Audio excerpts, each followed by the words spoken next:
Alhamdulillah wa kafah. Wassalatu wassalamu ala rasulil mujtaba Sayyidina wa habibina wa syafi'ina wa maulana Muhammadin al-Mustafa wa ala alihi wa ashabihi wa dhurriyatihi wa kulli man ittaba'a al-huda.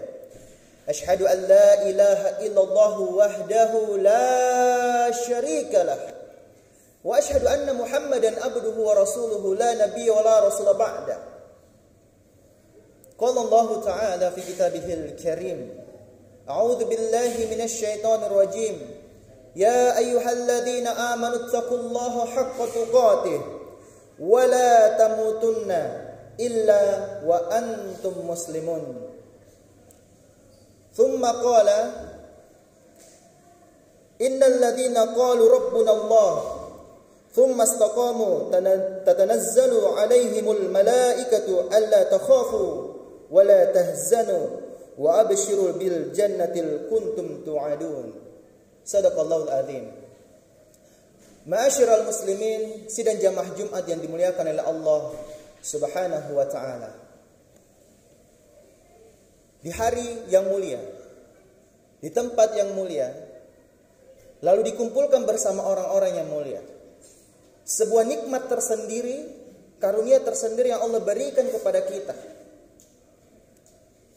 Di hari ini, hari Jumat, hari yang mulia, di rumah Allah, di masjid, tempat yang mulia, lalu berkumpul bersama orang-orang yang memenuhi panggilan dari Allah Subhanahu wa taala.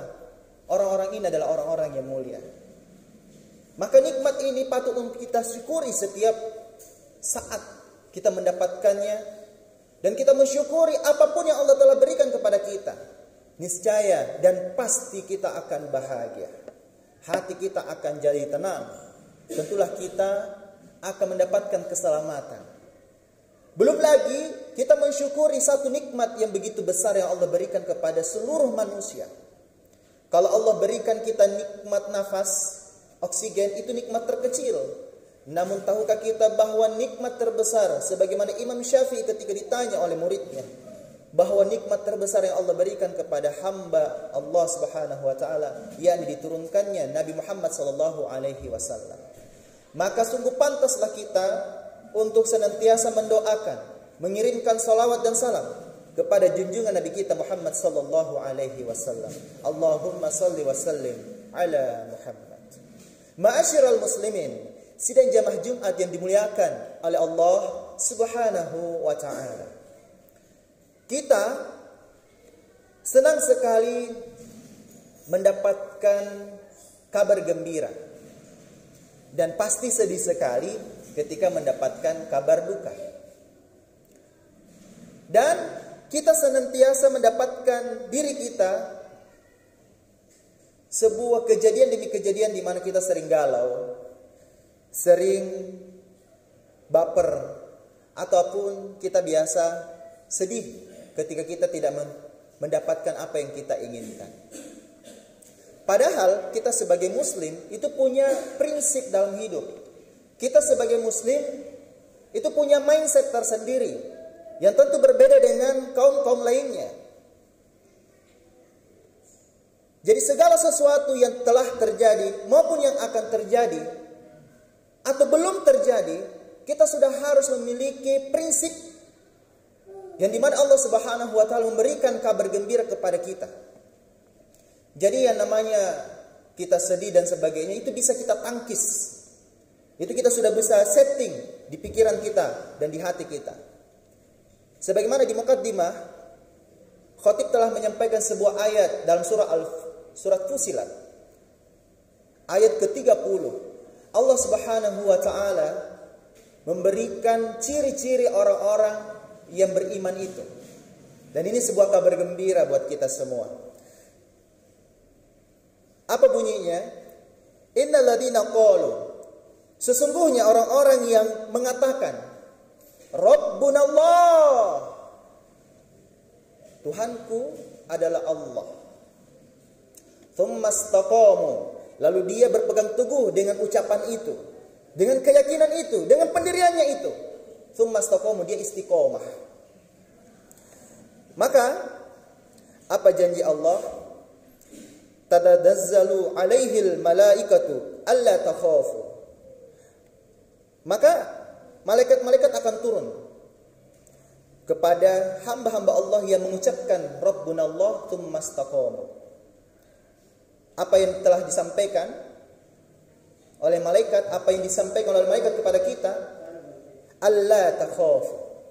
Ini kabar gembira ini. Alla takhafu wa la tahzanu. Janganlah kamu merasa khawatir atau takut. Wa la tahzanu, dan janganlah kalian bersedih. Lalu ada sebuah kabar gembira. Wa abshiru bil jannatil kuntum tu'adun. Karena kenapa? Bergembiralah, kata malaikat kepada kita semua, bergembiralah kamu dengan surga yang telah dijanjikan kepadamu. Masya Allah. Ayat ini satu ayat saja, tetapi penjelasannya banyak sekali. Poin-poin yang bisa kita petik, hikmah, pelajaran, sehingga ini bisa kita jadikan prinsip dalam menjalani kehidupan.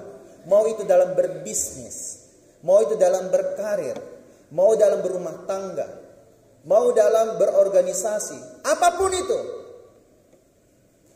Dalam dakwah apalagi, dalam urusan agama apalagi.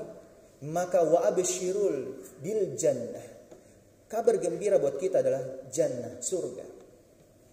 Kita akan bahas 3 poin di dalam ayat ini. Masyiral muslimin sidang jamaah Jumat dimulakan oleh Allah Subhanahu wa taala. Yang pertama, alla takhafu. Janganlah engkau khawatir. Jangan khawatir, jangan takut. Kebanyakan kita ini belum terjadi apa-apa di masa depan, kita sudah khawatirkan. Di ayat ini itu menjelaskan tentang bagaimana kejadian yang belum terjadi dan kejadian yang sudah terjadi. Dan kita berada di tengah-tengah. Sesuatu yang belum terjadi, Allah sampaikan lewat ucapan para malaikatnya, Allah takhafu, jangan bersedih, jangan takut, jangan khawatir. Ini seperti sebuah perumpamaan di dalam hidup, di mana kadang kita melihat masa depan itu kayaknya menakutkan sekali. Padahal orang-orang beriman itu sudah dapat kabar gembira jannah. Sebagaimana Mu'adz bin Jabal pernah diberikan nasihat oleh Rasulullah SAW bahwa barang siapa yang beriman kepada Allah, tidak menyekutukannya sama sekali, mengucapkan kalimat la ilaha illallah Muhammadar Rasulullah, maka baginya adalah surga. Lalu Mu'adz bin Jabal berkata, walaupun dia pernah berjudi ya Rasulullah, walaupun dia pernah berjudi, walaupun dia pernah berzina ya Rasulullah, walaupun dia pernah berzina, walaupun dia pernah berbuat dosa ya Rasulullah, walaupun dia pernah berbuat dosa. Ternyata ujung dari kehidupan seorang yang beriman adalah surga. Masya Allah. Kalimat terakhir yang paling kita tunggu-tunggu adalah kalimat ketika kita mengucapkan kalimat la ilaha illallah. Itulah kenapa jangan terlalu khawatirkan terhadap masa depan. Seburuk-buruknya orang di masa lalu, sekotor-kotornya orang di masa lalu, masa depannya masih suci. Nggak ada yang bisa menebak. Kita nggak bisa melihat orang hari ini karena masa depannya itu masih misteri. Tidak boleh kita menjudge seseorang itu sudah tempatnya neraka, nggak bisa, karena Allah bisa jadi menempatkannya di surga. Itulah kenapa kita harus selalu berbaik sangka pada diri kita, pada orang lain, apalagi kepada Allah Subhanahu wa taala. Karena Dia menggenggam kehidupan kita nggak pernah tahu. Maka alla takhafu, jangan khawatir. Kebanyakan kita ini karena kebanyakan khawatir akhirnya mencari tempat bersenang-senang, bukan cari tempat yang tenang. Teori barat mengatakan happiness itu ketika ditempatkan, disematkan kepada materialistis, kepada benda. Sehingga benda menjadi tujuan. Padahal seorang beriman, seorang mukmin, seorang muslim, benda itu bukanlah tujuan, tapi dia alat saja. Alat untuk mencapai tujuan. Misal harta. Harta ini bukan tujuan, tetapi alat sebagai kendaraan untuk mencapai tujuan. Sebagaimana kita gunakan untuk bersedekah, membangun masjid, membangun pesantren, membantu orang miskin, membantu orang duafa. Itu alat saja, bukan tujuan. Sedangkan teori barat ini langsung akhirnya pecah. Banyak penemu-penemu baru bahwa ternyata bukan materi sebagai tujuan akhir ternyata. Dia baru memahami bahwa kebahagiaan itu tidak didapatkan pada materi. Itulah kenapa Allah takhafu, jangan khawatir terhadap apa-apa yang belum terjadi. Maka jangan sampai kita menjadikan tempat kita mendapatkan kebahagiaan itu tempat dugem, clubbing. Itu bukan tempat kebahagiaan.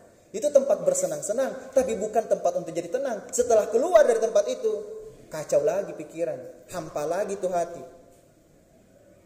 Makanya kenapa hiburannya orang-orang beriman itu ada di majelis ilmu, ada pada sholat, ada pada saat kita berkumpul bersama orang-orang yang soleh. Itu hiburannya orang-orang beriman. Nah, ada orang tenang hatinya ketika dia sudah keluar dari dugem. Tambah parah itu. Memang bersenang-senang, tapi ingat, senang belum tentu bahagia. Senang belum tentu tenang. Karena ciri-ciri surga itu tempatnya tenang. Dunia ini juga ada tempat ketenangan. Ada tempat kebahagiaan. Di rumah kita, baiti jannati. Itu tempat tenang. Kebanyakan kita ini mencari tempat untuk senang di luar rumah. Padahal di rumah ada surga. Ada istri kita, ada anak-anak kita. Yang kadang kita abai untuk membersamai mereka. Kenapa kita cari tempat lain? Banyak saudara-saudara kita yang beriman, orang-orang soleh, kenapa kita tidak bergaul dengan mereka? Ada banyak majelis ilmu. Belum lagi lucunya lagi, walaupun kita sudah di rumah, tapi kita masih mencari kesenangan lain lewat gadget kita, lewat tangan kita. Bukannya majelis ilmu, tapi sesuatu yang membuang-buang waktu kita. Naudzubillah. Ini poin pertama di dalam surat Fussilat ayat 30 ini. Lalu poin yang kedua, masyiral muslimin, sidang jamaah Jumat yang dimuliakan oleh Allah Subhanahu wa taala. Poin yang kedua adalah wala tahzanu. Kalau kita mungkin tahun 2000 ke bawah, ya sekitar tahun 2007 tepatnya, atau 2005-2006, kita pernah mendapatkan sebuah buku judulnya La Tahzan, jangan bersedih. Buku ini tebal sekali. Kenapa di dalam surah Fussilat ayat 30 ini menggandengkan antara Allah takhafu wa la tahzanu? Karena kita juga selalu membawa beban di masa lalu. Coba bayangkan, ketika kita ke bandara, lalu bawa bagasi 40 kilo. Itu berat sekali kita membawanya. Kita mau menjalani hidup ini terlalu terbayang-bayang dengan masa lalu kita yang begitu suram. Padahal ingatlah, masa lalu tidak sama dengan masa depan. Masa lalu seseorang itu sudah berlalu. Apa yang kita lakukan hari ini yang menentukan masa depan kita. Itulah kenapa jangan sampai kita dihantui terus. Jangan sampai kita hidup di masa lalu. Padahal kita hidup di hari ini. Bukan juga hidup di masa depan. Makanya kenapa beban masa lalu ini kita harus maafkan. Kita harus lepaskan. Memang banyak dosa kita di masa lalu. Kalau kita mau melihat diri kita ini kayaknya banyak dosa. Kalau coba bayangkan kalau itu dijadikan sebuah barbel, mungkin beratnya kayak gunung mungkin. Naudzubillah. Berat sekali kayaknya kalau mau dibawa itu. Itulah kenapa kita harus berbaik sangka kepada Allah bahwa setiap istighfar kita itu diampuni. Jangan pernah berputus dari rahmat Allah. Jadi la tahzan. Jangan sampai kita bersedih. Lepaskan beban masa lalu. Kita hidup hari ini. Dan insya Allah akan berikan kabar gembira sebuah jannah untuk kita. Ini poin yang kedua. Lalu masyiral muslimin, sidang jamaah Jumat dimuliakan oleh Allah Subhanahu wa taala. Poin yang terakhir, poin yang ketiga. Kita maju ke depan di ayat ini. Innal ladzina qalu, sesungguhnya orang-orang yang mengatakan, Rabbunallah, Rabbku adalah Allah. Tsumma istaqamu, lalu dia istiqomah. Dia berpegang teguh, dia berpendirian pada apa yang telah dia ikrarkan itu, Rabbunallah. Ini tauhid di sini. Ini pelajaran tauhid, ini prinsip. Bukan duit tapi tauhid. Kebanyakan kita, mohon maaf, Rabb kita, Tuhan kita, sesembahan kita malah bukan pada Allah tetapi pada harta, tahta dan cinta. Kita menjadi budak dunia. Kalau sekarang kita kenal dengan istilah bucin, budak cinta. Cinta pada dunia, cinta pada harta, cinta pada tahta. Padahal saya sampaikan di awal bahwa itu hanyalah alat saja, itu hanya kendaraan saja. Itu bukan tujuan kita. Tujuan kita adalah bertemu dengan wajah Allah. Itulah kenapa jangan sampai kita mengejar-ngejar dunia yang dimana kita akan tinggalkan. Dunia ini bukan dikejar tetapi ditaklukkan. Ditaklukkan. Cara menaklukkan dunia ini sudah jelas di dalam hadits Rasulullah sallallahu alaihi wasallam dalam riwayat Ibnu Majah. Zaid bin Thabit, sahabat Rasulullah sallallahu alaihi wasallam, pernah mendengar Rasulullah sallallahu alaihi wasallam bersabda, barang siapa yang menjadikan dunia tujuan utamanya, maka Allah akan mencerai-beraikan urusannya dan menjadikan kemiskinan atau tidak pernah merasa cukup apa-apa yang dia dapatkan. Kita kerja kayaknya kurang kinjai ini, masih kurang. Lalu padahal dia tidak akan mendapatkan duniawi melebihi dari apa yang Allah tetapkan baginya. Ini baru kalimat pertama. Lalu Rasulullah melanjutkan lagi bagaimana dunia itu ditaklukkan. Dan barang siapa yang menjadikan akhirat sebagai tujuan, sebagai niatnya, nawaitunya, maka Allah akan menghimpunkan urusannya, memudahkan urusannya, dimudahkan terstruktur banget. Ini diselesaikan dulu yang ini, baru yang ini, baru yang ini. Sebagaimana dalam Al-Quran surah Al-Insyirah, fa idza faragta fansab. Selesaikan dulu satu urusan. Itu kan petunjuk Allah itu. Sehingga terstruktur semua masalah-masalah kita ini kayak benang kusut. Itu gampang untuk bagaimana kita bisa membuatnya, bisa kita pecahkan satu demi satu masalah-masalah kita di dunia ini. Maka lanjut lagi, menjadikan kekayaan. Allah akan menjadikan kekayaan dan selalu merasa cukup dalam hatinya. Dan seluruh harta benda dunia datang kepadanya dalam keadaan rendah, dalam keadaan hina. Tunduk takluk. Subhanallah. Saya punya guru, namanya Ustadz Luqmanul Hakim Ashabul Yamin. Beliau ini lulusan Gontor. Beliau ini di Kalimantan tinggalnya. Bagaimana dia mengelola sebuah masjid. Masjid ini nilainya hampir 100 miliar. Perputaran uang. Bayangkan, beliau ini tidak minta mobil Alphard, tapi datang Alphard. Tidak minta iPhone 13, datang iPhone 13. Dan beliau tidak pernah beli. Subhanallah. Coba cari tahu tentang sosok orang ini. Itu bagaimana Allah tundukkan dunia. Dan lihat deh para ustadz-ustadz yang lainnya. Khalid Basalama.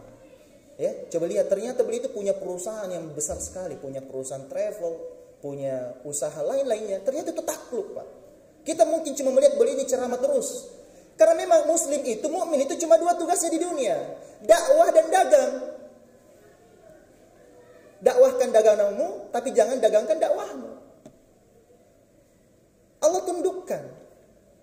Jadi kita ini yang masih kere, yang masih berjuang, ingat orang-orang yang soleh yang sukses, orang-orang soleh yang sukses itu luar biasa bagaimana mereka menaklukkan dunia ini. Allah yang taklukkan, Allah yang tundukkan. Kita ini sudah berjuang keras mati-matian mencari harta, tapi lupa tomi akhirat. Nah kalah gitu orang-orang soleh yang sukses, masya Allah. Itulah kenapa kalau mau lihat orang yang tenang hidupnya, lihatlah bagaimana dia menaklukkan harta dengan cara Allah, dengan cara Quran. Itulah kenapa sebagai kesimpulan masyarakat muslimin adalah kabar gembira buat kita semua bahwa surga yang dijanjikan oleh Allah itu ada dua. Karena surga itu ciri-cirinya tenang, baik itu di akhirat apalagi di dunia.